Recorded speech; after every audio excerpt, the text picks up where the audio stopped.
હાલો મિત્રો, જય શ્રી કૃષ્ણ. સ્વાગત છે તમારું અમારી ગુજરાતી ફૂડ રેસિપીસ ચેનલમાં. તો આજે આપણે બનાવવાના છે વેજીટેબલ અપ્પે. તો એના માટે મેં સૂજી રવો લીધો છે. જો આ રીતના જે જાડો રવો આવે છે એ છે. તો આપણે જાડો જ આમાં રવો યુઝ કરવાનો છે, ઝીણો નથી કરવાનો. તો આપણે આ કપથી માપીએ તો મેં આ 4 કપ જેટલો રવો લીધો છે અને 1 કપ જેટલું દહીં છે. તો આપણે પહેલાં રવોને પલાળી દેવાનો છે. તો આપણે રવાને પલાળી દેશું પહેલાં. તો આપણે રવામાં આ 1 કપ જેટલું દહીં છે એ એડ કરશું. મીડિયમ ખાટું દહીં છે, એકદમ ખાટુંય નથી ને એકદમ મોડુંય નથી, એવું આપણે 1 કપ દહીં એડ કરશું. અને એ જ કપથી આપણે આ 1 કપ જેટલું પાણી એડ કરશું. આપણે મિક્સ કરી લેશું એકદમ સરસ.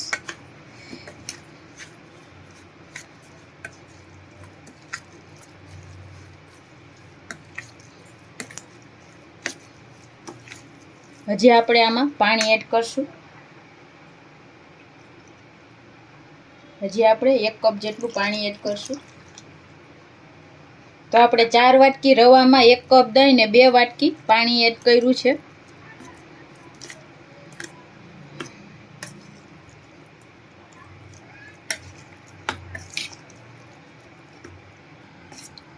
તો આપણે રવાને એકદમ સરસ પલાળી દીધો છે. આપણે એને ઢાંકીને અડધી કલાક માટે રેસ્ટ આપવાનો છે. તો આપણે રવાને અડધી કલાક માટે પલાળીને રાખ્યો. તો હવે આપણે જોઈ લેશું. એકદમ સરસ આપણો રવો પલળી ગયો છે. તો હવે આપણે આમાં બધા વેજીટેબલ એડ કરવાના છે. તો આપણે વેજીટેબલમાં 2 મોટી ડુંગળી છે, એકદમ ઝીણી ઝીણી કાપી લીધી છે. 1 કટકો ગાજર છે, એને પણ ઝીણો કાપી લીધો છે. કેપ્સિકમ અડધું છે ઝીણું કાપેલું. 1 નાનું ટમેટું ઝીણું કાપીને લીધું છે. 2 તીખા મરચાં છે ઝીણા કાપેલા. લીલી ધાણા છે અને મીઠા લીમડાના પાન છે, એને પણ આપણે ઝીણા ઝીણા કાપી લીધા છે. તો હવે આપણે આને બધું 2 મિનિટ માટે આપણે આને સાંતળવાનું છે. તો આપણે ગેસ ચાલુ કરશું.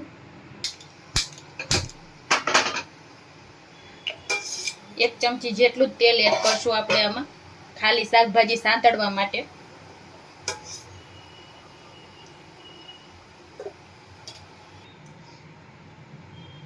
તો આપણું તેલ ગરમ થઈ જાય એટલે આપણે એમાં અડધી ચમચી જેટલી રાઈ એડ કરશું.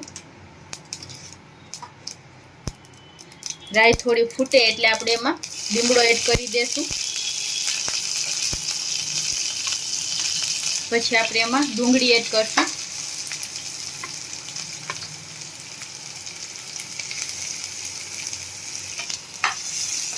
ડુંગળીને આપણે 2 મિનિટ સાતળશું જરીક.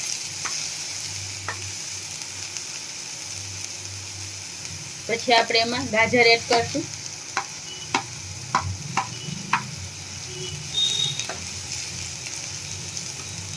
તીખા મરચાં છે 2 ઝીણા કાપેલા, એ એડ કરશું. શાકભાજીની થોડી કચાશ દૂર થાય એટલા માટે આપણે આને સાતળી લેશું. 2 મિનિટ આ બધું સાતળવા દેશું.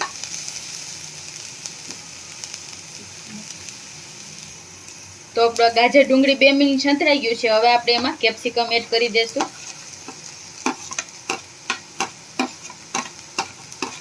અને ટામેટું છે એ પણ એડ કરી દેશું. હવે આપણે આને 1 મિનિટ ખાલી સાંતળવાનું છે.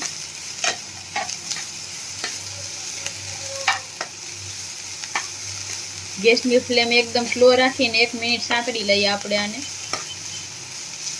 આપણે આ 1 મિનિટ સાંતળી લીધું છે. હવે આપણે ગેસ બંધ કરીને આપણે આને 2 થી 3 મિનિટ માટે ઠંડુ થવા દેશું. તો હવે આપણે આ રવામાં બધું મિશ્રણ એડ કરી દેશું. આ આપણું વેજીટેબલ ઠંડુ થઈ ગયું છે.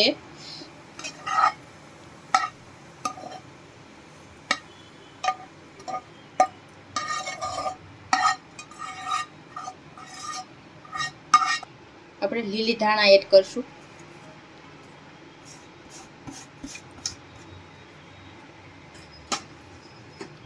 સ્વાદ પ્રમાણે આપણે એમાં મીઠું એડ કરવાનું છે. 1 ચમચી જેટલું મીઠું એડ કરશું. અને આપણે આ બધું એકદમ સરસ મિક્સ કરી લેશું.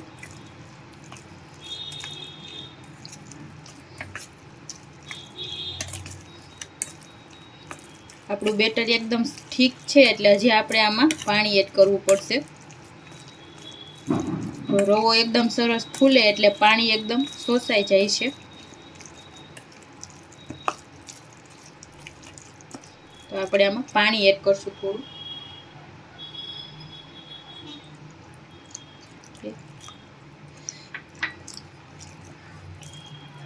એટલે 4 કપ રવા માટે આપણે 3 કપ જેટલું પાણી ને 1 કપ જેટલું આપણે દહીં લીધું હતું, એટલે 1 કપ સામે 1 કપ પાણી આપણે આમાં જોશે. આપણે ચપટી જેટલી હળદર એડ કરશું જેથી આપણા અપમનો કલર સરસ આવે. 1 ચમચી જેટલું ઓઇલ એડ કરશું. મિક્સ કરી લેશું.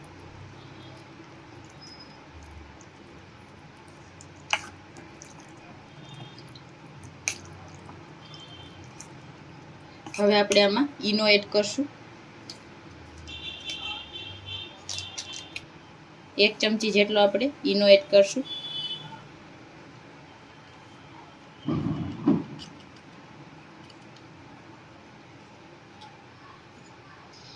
ઈનાને એક્ટિવ કરવા આપણે થોડું પાણી એડ કરશું.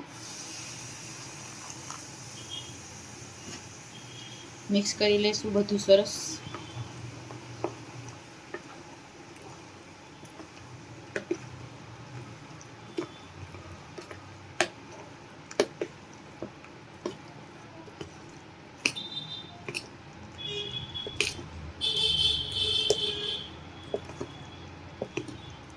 તો આપણે આ રીતનું બેટર જોશે, એકદમ જાડું પણ નહીં ને એકદમ પતલું પણ નહીં. તો હવે આપણે આમાંથી અપમ બનાવશું. તો આપણે અપે માટે અપે પેન લીધી છે, એમાં આપણે તેલ એડ કરશું.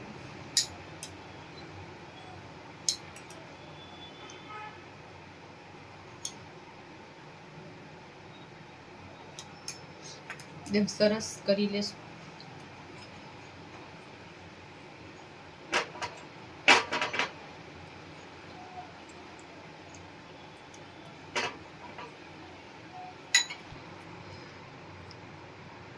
હવે આપણે આમાં 1 ચમચી જેટલું બેટર એડ કરશું.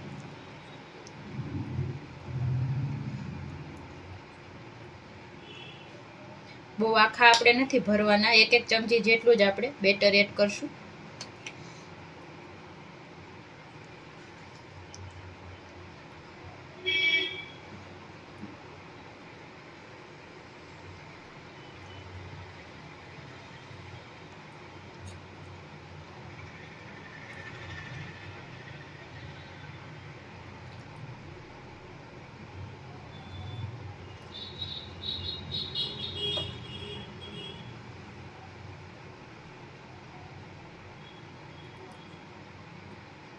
આપણે એકદમ સરસ બધું આપણે બેટર ભરાઈ ગયું છે. હવે આપણે આને ઢાંકીને ઉપરની આપણે ઓલું ડ્રાય થાય ત્યાં સુધી આપણે આને રહેવા દેશું 2 થી 3 મિનિટ માટે.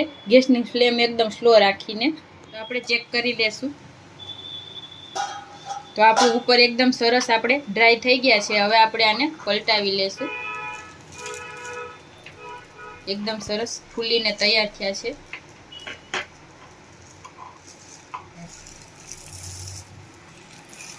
આપણે આ રીતે આપણે બધા આને ફેરવી લેવાના છે.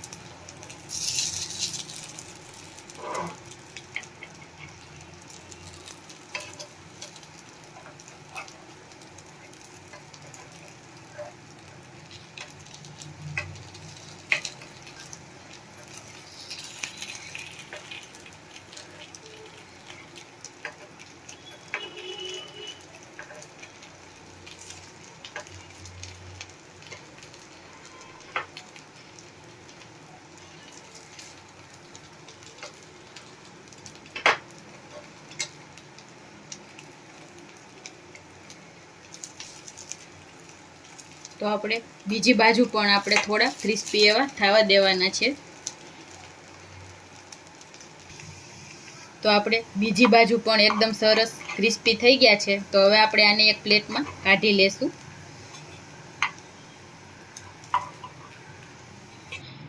તો આપણા અપે એકદમ સરસ તૈયાર થઈ ગયા છે. હવે આપણે આને સર્વ કરી લેશું.